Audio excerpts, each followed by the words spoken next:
તો નમસ્કાર દોસ્તો, સ્વાગત છે આપ સૌનું આપણી ચેનલ 4K અપડેટ ઉપર। દેશ દુનિયાના અને ગુજરાતના તાજા સમાચાર જોવા માટે સૌથી પહેલા જો તમે આપણી ચેનલ પર નવા હોય તો ચેનલને સબસ્ક્રાઇબ અને વિડીયોને લાઇક કરી દેજો।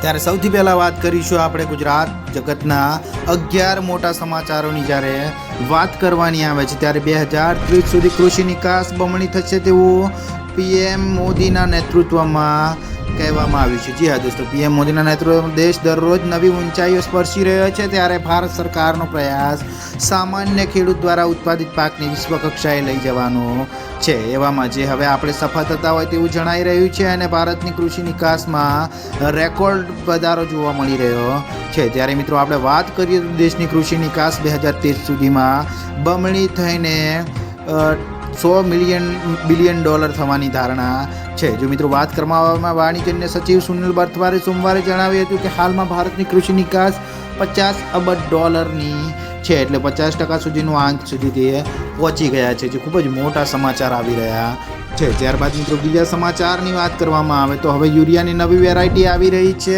ત્યારે આપણો દેશ કૃષિ પ્રધાન દેશ છે, ત્યારે પરંતુ ખેતીમાં ભૌગોલિક અને આબોહવાની પરિબળોને કારણે અપેક્ષિત સફળતા મળતી નથી। ત્યારે આ સિવાય ખેતરોમાં નાખવામાં આવતા ખાતરને લઈને પણ અનેક સમસ્યાઓનો સામનો હાલમાં આપણે કરવો પડે છે। જે પાકમાં ખાતર ન મળે તે પાક ઉગાડી શકાતો નથી અને યુરિયા ખાતર પણ ઘણી જાતોમાં આવે છે। ત્યારે જો કે ટૂંક સમયમાં જ યુરિયાની નવી વેરાયટી દાખલ કરવાની હાલમાં કૃષિ વિભાગ દ્વારા તૈયારીઓ ચાલી રહી છે, જે તમારા પાકને ખૂબ જ વૃદ્ધિ આપશે અને ઝડપથી વિકાસ થાય તેવું ખાતર બનાવવામાં છે, જે ખૂબ જ મોટા સમાચાર આવી રહ્યા છે। ત્યારબાદ મિત્રો સરકારનો ખેડૂતોને લઈને બીજો મોટો નિર્ણય સામે આવ્યો છે, એટલે કે 8 જાન્યુઆરીએ કેન્દ્રીય ગૃહ અને સહકાર મંત્રી અમિત શાહે કહ્યું છે કે હવે primary agriculture credit committee PACS દ્વારા ગ્રામીણ વિસ્તારોમાં પણ સસ્તું દવાઓ ઉપલબ્ધ કરવામાં આવશે અને મોદી સરકારે પેક્સ દ્વારા પ્રધાનમંત્રી જન ઔષધિ કેન્દ્ર ખોલવાનો નિર્ણય લીધો છે। મિત્રો વાત કરવામાં આવે નિર્ણયથી શહેરી વિસ્તારોમાં તેમજ ગ્રામીણ ભારતને સસ્તી દવાઓ ઉપલબ્ધ થશે, જે ખૂબ જ મોટા સમાચાર આવી રહ્યા છે, જે ખેડૂતો માટે એક સારા સમાચાર આવી રહ્યા છે। ત્યારબાદ મિત્રો બીજા મોટા સમાચારની વાત કરવામાં આવે તો હવે કેમિસ્ટ અને ડ્રગ વિભાગનો મોટો નિર્ણય સામે આવ્યો છે। જે આ મિત્રો રાજ્યમાં મોટાભાગના શહેરોની અનેક દવાઓ દુકાનમાં ડિસ્કાઉન્ટના બોર્ડ મારવામાં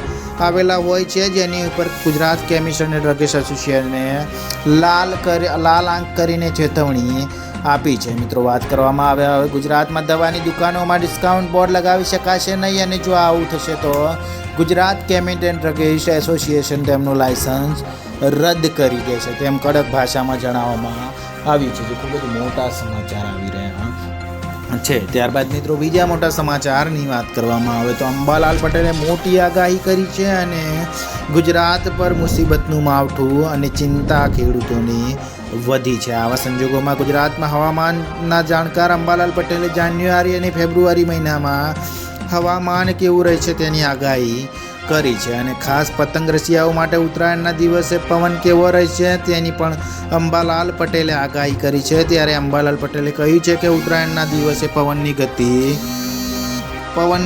ગતિ સારી રહેશે, સાધારણ રહેશે અને સવારમાં સારો પવન રહેશે અને બપોરના સમયે મંદી પડી જશે અને સાંજના સમયે પાછો સારો પવન રહેશે, જે ખૂબ જ મોટા સમાચાર આવી રહ્યા છે। ત્યારબાદ મિત્રો બીજા સમાચારની વાત કરવામાં આવે તો હવે તમને પણ આપણે જણાવી દઈએ કે મુસીબતનું જે માવઠું છે એ રાજ્યમાં કમોસમી વરસાદની લીધે આવતું હોય છે। ત્યારે મિત્રો અન્ય આગાહીકારનું કહેવું છે કે રાજ્યમાં કમોસમી વરસાદની હવામાન વિભાગે જે આગાહી કરી છે તેમાં 4 થી 5 દિવસ સુધી નવો વરસાદી રાઉન્ડ શરૂ થવાની શક્યતા છે, કારણ કે અરબી સમુદ્રમાં સિસ્ટમ બની છે અને બીજી તરફ વેસ્ટર્ન ડિસ્ટર્બન્સના ભારત પર આવી રહ્યું છે। ત્યારે જાન્યુઆરીમાં રોજ હવામાન વિભાગે સૌરાષ્ટ્રના ગીર સોમનાથમાં, અમરેલી, ભાવનગર અને રાજકોટમાં હળવા અને છૂટાછવાયા વરસાદની આગાહી હાલમાં કરી છે, જે ખૂબ જ મોટા સમાચાર આવી રહ્યા છે। ત્યારબાદ મિત્રો બીજા મોટા સમાચારની વાત કરવામાં આવે તો હવે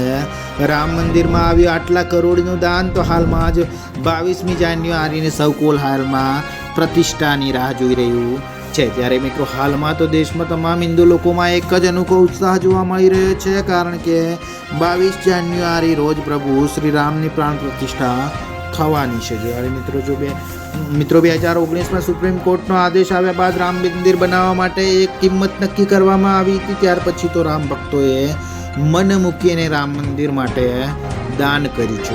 લક્ષ્ય રાખવામાં આવ્યો હતો કે 11 કરોડ લોકો પાસેથી 900 કરોડ રૂપિયા દાન મળશે, પરંતુ હાલમાં ઘણું બધું દાન મળી ગયું છે, જે ખૂબ જ મોટા સમાચાર આવી રહ્યા છે. ત્યારબાદ મિત્રો બીજા મોટા સમાચારની વાત કરવામાં આવે તો હવે મહિલાઓને ફ્રી સિલાઈ મશીન મળશે. ત્યારે ફ્રી સિલાઈ મશીન યોજના અંતર્ગત કન્યાઓને મફતમાં સિલાઈ મશીન આપવામાં આવશે, જેના માટે તમારે એક ઓનલાઈન ફોર્મ ભરી જેમાં જરૂરી ડોક્યુમેન્ટ જેવા કે આધાર કાર્ડ અને તેની સાથે બેંકની પાસબુક, જન્મ તારીખનો દાખલો અને રેશન કાર્ડ, આ બધા જ ડોક્યુમેન્ટ સ્કેન કરીને અપલોડ કરવાના રહેશે. જ્યારે અરજી કર્યાના 10 થી 25 દિવસ બાદ તમારી અરજી અપ્રુવલ કરવામાં આવશે અને જે તમે અરજી કરી હોય તેમની સિલાઈ મશીન આપવામાં આવશે, જે ખૂબ જ મોટા સમાચાર આવી રહ્યા છે. ત્યાર મિત્રો બીજા મોટા સમાચારની વાત કરવામાં આવે તો હવે લોકસભાની ચૂંટણી પહેલાં ભાજપ હરકતમાં સામે આવી છે. તો લોકસભાની ચૂંટણી પહેલાં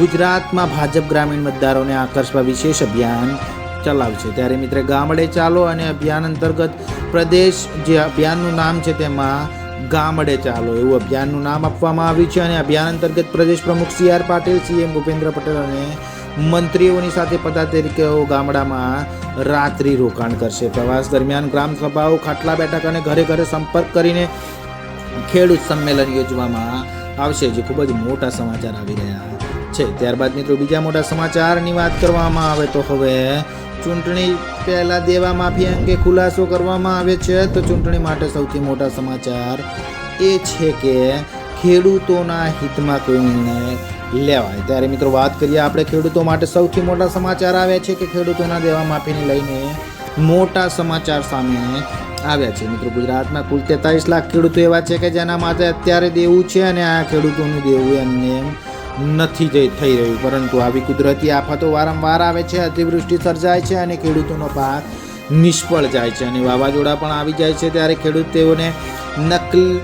ત્યારે ખેડૂત ભાંગી પડે છે અને હવે તો નકલી બિયારણો પણ માર્કેટમાં આવી ગયા છે. ત્યારે નકલી બિયારણોના કારણે મિત્રો પાક નિષ્ફળ જતો હોય છે અને આ તમામ આફતોના કારણે ખેડૂતોના પાકને નુકસાન થાય છે અને ખેડૂતોને પૂરતું વળતર ન મળતું હોવાથી સરકાર પણ પૂરતું વળતર આપતી નથી અને જેના લીધે ખેડૂતો પૈસા ભરી શકતા નથી અને જેના લીધે ખેડૂત દેવાદાર બની રહ્યો છે, જે ખૂબ જ મોટા સમાચાર આવી રહ્યા છે. ત્યારબાદ મિત્રો કર્ણાટકમાં ડ્રાઈવરો ફરી હડતાળ ઉપર ઉતરશે, એટલે કે હિટ એન્ડ રન કાયદાના વિરોધમાં કર્ણાટકમાં ટ્રક ચાલકો ફરી હડતાળ ઉપર ઉતરશે. ત્યારે 17 જાન્યુઆરીથી અનિશ્ચિત મુદત સુધી હડતાળ રહેશે અને federation of Karnataka truck owners એસોસિએશનના પ્રમુખ શ્રી નવીન રેડ્ડીએ જણાવ્યું હતું કે અન્ય દેશમાં અકસ્માતના કિસ્સામાં ડ્રાઇવિંગ લાયસન્સ જપ્ત છે. ત્યારે નવા કાયદામાં 10 વર્ષની જેલ સહિત ભારે દંડની જોગવાઈ કરવામાં આવી છે, જેના કારણે હાલમાં હડતાળ ઉપર ફરી ઉતરવાનો તેમણે નિર્ણય કર્યો છે, જે ખૂબ જ મોટા સમાચાર આવી રહ્યા છે. ત્યારથી મિત્રો આ હતા 4K અપડેટના 11 લેટેસ્ટ સમાચાર. બીજા સમાચાર જોવા માટે ચેનલ સબસ્ક્રાઇબ અને વિડીયોને લાઇક કરવાનું ના ભૂલશો.